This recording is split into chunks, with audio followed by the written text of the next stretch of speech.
Everybody, I want to thank you for coming out. First off, I want to introduce our new administrator of the FMCSA, Derek Bars. He was confirmed a month ago. Yes, sir. So it's our first press conference together. He's doing an excellent job.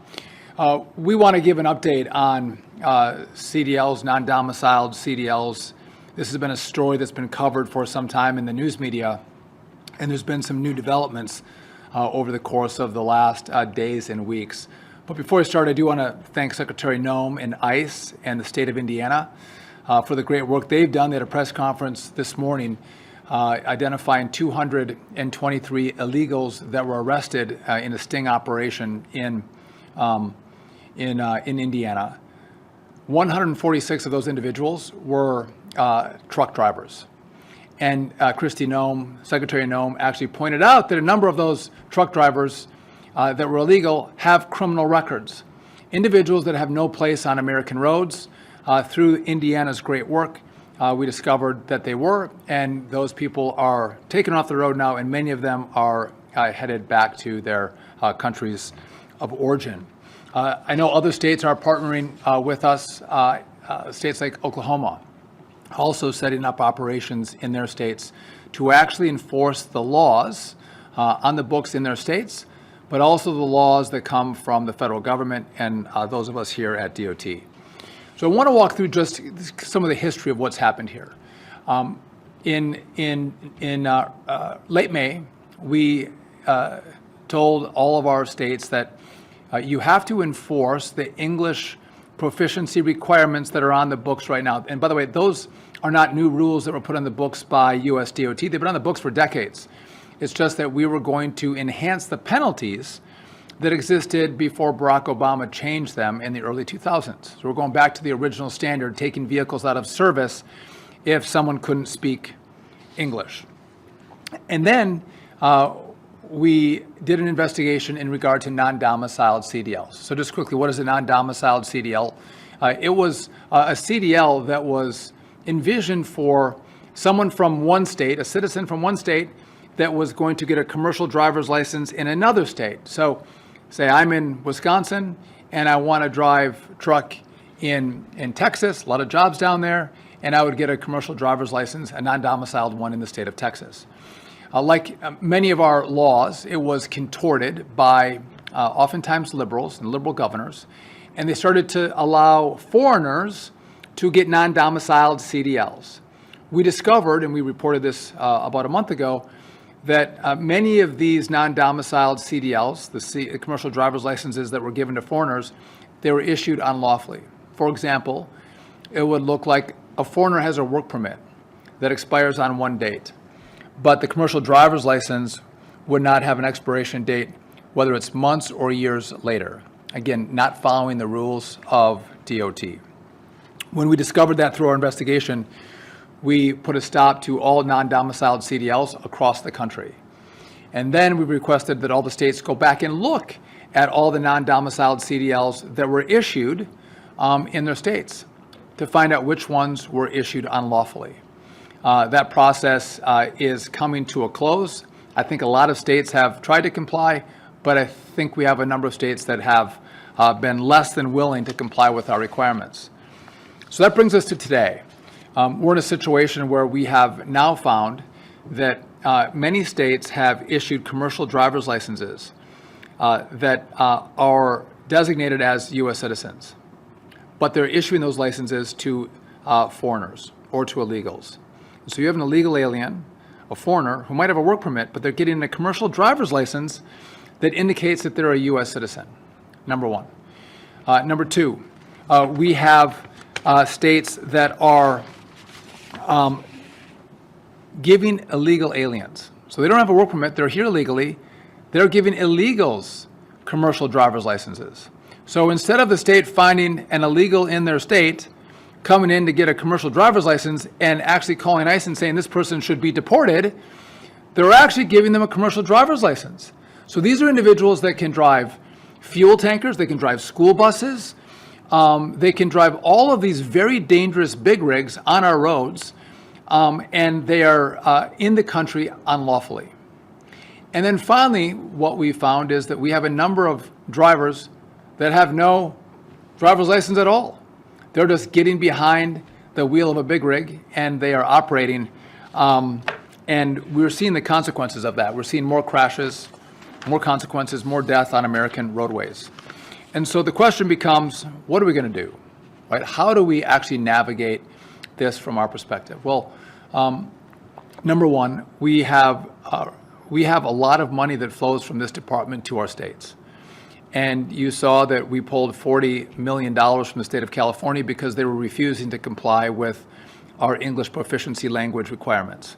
We're getting information from state troopers in the state of California that Gavin Newsom has specifically told them, don't comply with this requirement from the Department of Transportation, number one.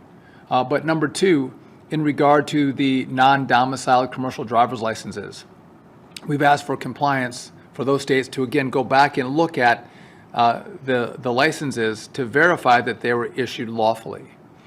California is less than cooperative, and we're in the process of going through a review, and we have the opportunity to pull $160 million of additional dollars from the state of California. That's about 4% of the money that we send California from DOT. We'll be able to pull another 4% and another 4% if they don't comply. Eventually, we can pull their ability to issue commercial driver's licenses. We will get compliance. They will comply.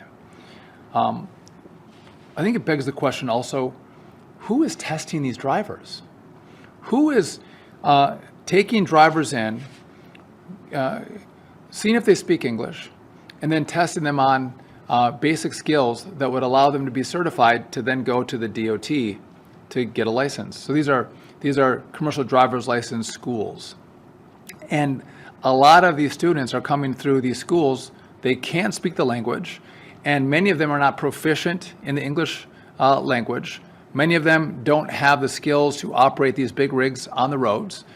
But nonetheless, these schools are certifying that they're qualified. Not only that, they don't have documentation that they're citizens.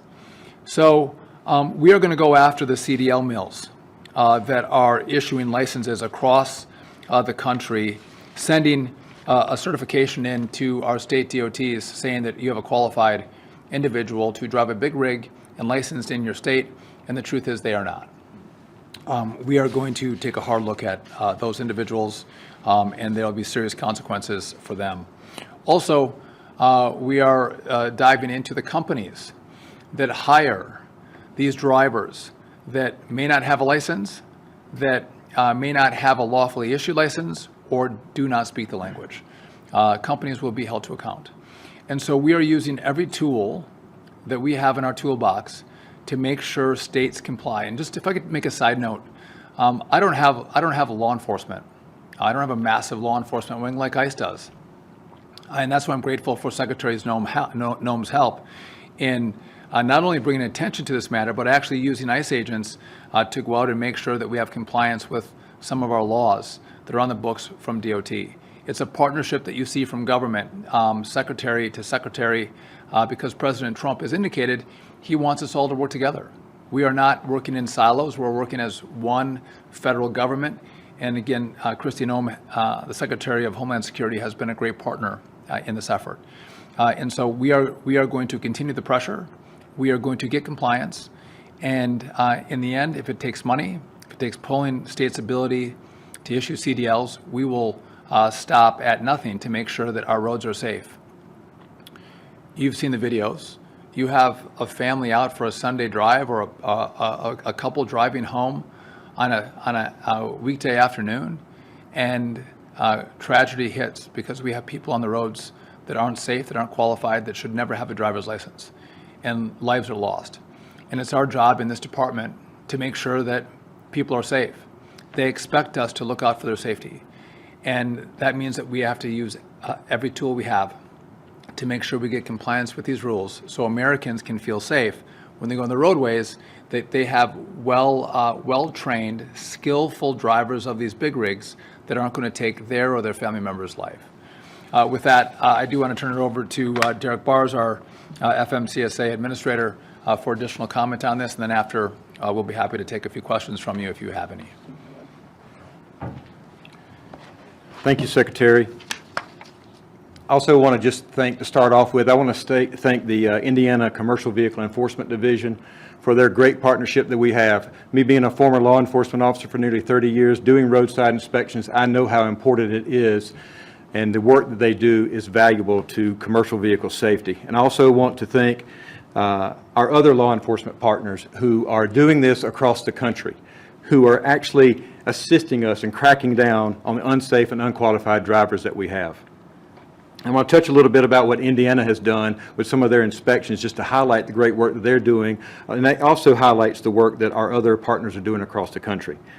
Over the last 30 days in Indiana alone, 191 inspections were conducted that resulted with English language proficiency or commercial vehicle driver violations. That's unacceptable. Let me break this down for you just a little bit.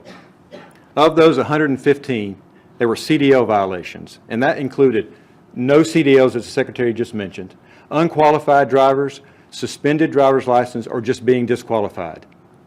And 76 of those were EOP, English Language Proficiency violations. As the Secretary also mentioned, we need to look at every step and every tool in our toolbox, which includes the entry-level driver training schools, where safety truly begins.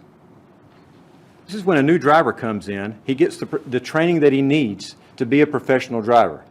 You can't make that up on the back end. It's got to be on the front end. It's very, very important. So that's, as I said, that's where the rubber meets the road.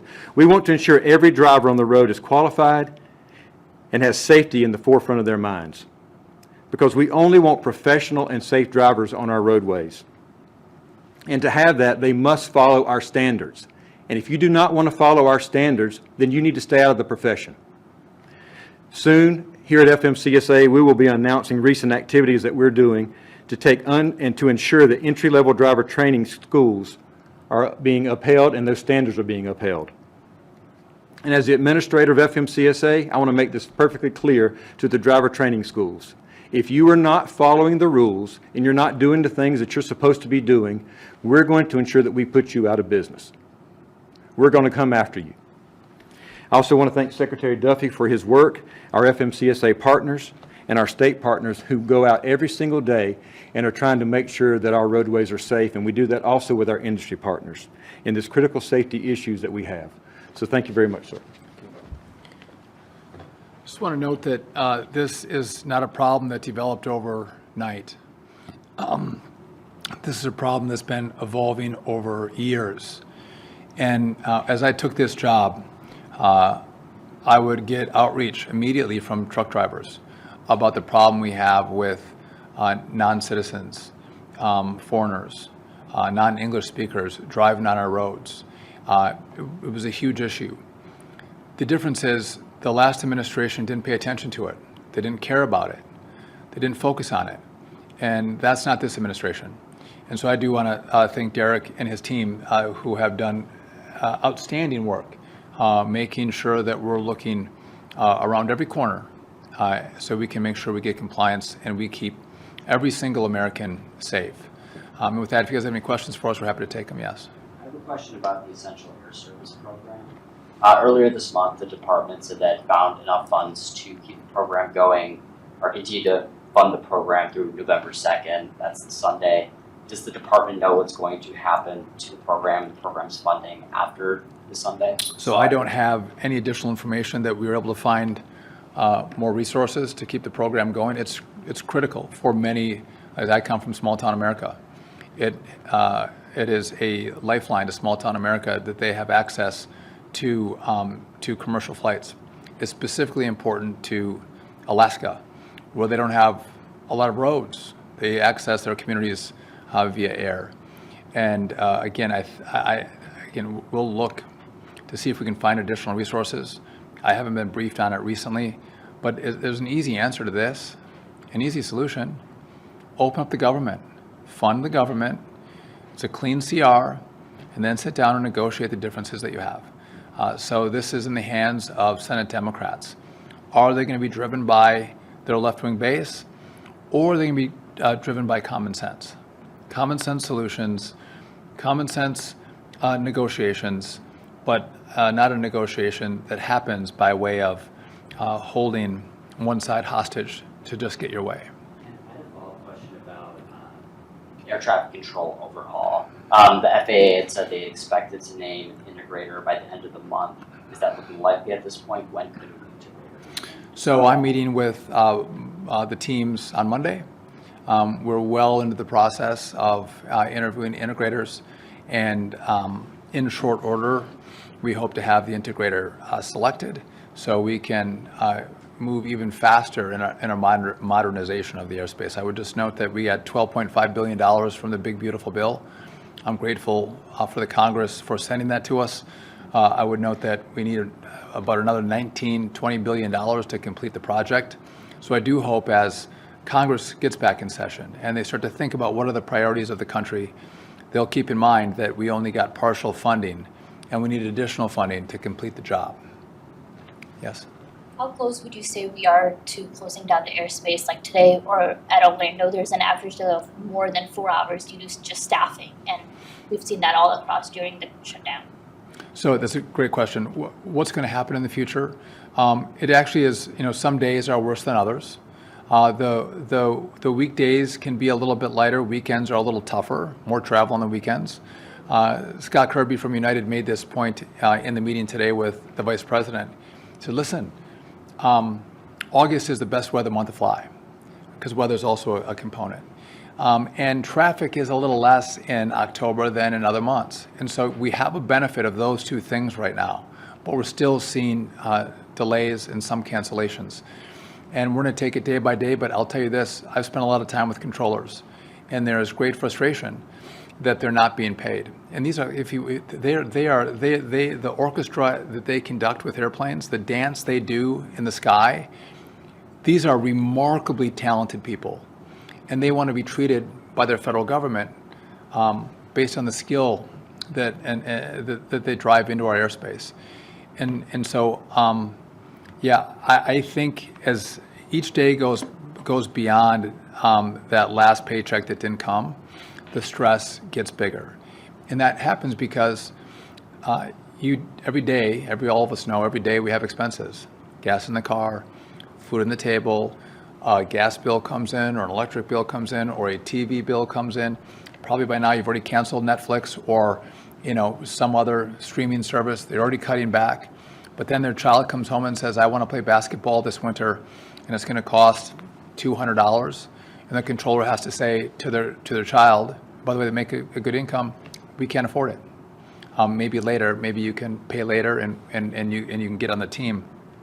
Not only that, our controllers in our bigger facilities can make some good money. But we have controllers who are out of the academy that are being trained up. They don't make a lot. They might have a young family. They may only have one income. The pressure on them is very real. And as I'm trying to expand the number of controllers that we have in our airspace, you guys know we're about 2,000, 3,000 air traffic controllers short. We're trying to bring more young people into the academy and through the academy, which, by the way, this year we're already up 20% more than they were in the previous year. So what we're doing is working. I've offered controllers who are at the age of retirement, I've offered to pay them 20% of their salary up front as a bonus to stay on for a year. I'm doing everything I can. This makes it way harder for me to get new controllers to come in and to keep the controllers that I do have working in the airspace. And long after you all forget about the shutdown, I'm going to deal with the consequences of the shutdown as I'm trying to build up controllers in the airspace. And I appreciate the question because I can't predict the future, but I can say that if it doesn't end soon, day by day, I think it's going to get worse. More delays, more cities, and 4 hours might look like a walk in the park versus what's going to come if Democrats don't open the government. Yeah. Thank you very much, Mr. Secretary. One of the reasons that so many non-citizens are driving big rigs on American roads is because, as truck driving companies report, there's a shortage of people who are wanting to take these jobs. They're very long-haul jobs, very intense. They involve long hours. Sometimes the pay may not be as competitive. So given that shortfall of American workers to take those jobs. What is the Trump administration doing to skill up those workers to create that domestic labor supply? And if you start enforcing these rules strictly, are you concerned that the absence of non-citizens is going to lead to shortages in truck driving that will then affect supply chains, transportation networks, etc.? I think it's a fantastic question. And I think you have different data than I have. There's a lot of Americans who want to get behind the wheel of a big rig. These are, and have been, really great paying jobs. But when you will bring someone in who doesn't have a driver's license, they'll drive that truck for a much lower rate. Or someone who unlawfully got their license, they'll drive that rig for a much lower rate. And so what's happened in the industry is they've driven the prices down. And a lot of companies that have been around for a very long time are now starting to go out of business. So I do not buy the idea that there's not enough American truck drivers. To the contrary, there are enough American truck drivers to meet the demands that we have in this country. This was concocted in a way to allow people to come into our country, to get licenses, commercial driver's licenses unlawfully, and then get behind the wheel. And I don't think that that's the appropriate approach. We have a long history of great American truck drivers who, by the way, they're almost like our air traffic controllers or our pilots. They take their jobs very seriously. What they do on American roads, they think is of utmost importance because it's not just their lives, it's the lives of the people around them on our highways and freeways that they're concerned about every single day. Great professionals. And so I think you'll see American truck drivers fill the space when we do what's right and take out these unlawful drivers. And just a side note, never should we compromise safety. Never should we say we should put an unqualified driver in a big rig, in an 18-wheeler, and set them loose on our roads and think that that's a great solution. You've seen the videos. People die when we do that. That is not the answer. It is to, if you need more drivers, make the case. Tell people how great the industry is, how much you can make in a year by driving a truck. And it will be met with, I think, a number of applicants if we need those new truck drivers to come in. So I feel very confident that if we're able to take out the unlawful, untrained, non-English speaking drivers, we will not have an issue on our roadways. We will not have issues with our deliveries. Our products will move, but they'll move safer because we have better drivers who are driving those big rigs, who have legal licenses and can actually speak the English language. With that, thank you guys very much. I appreciate it.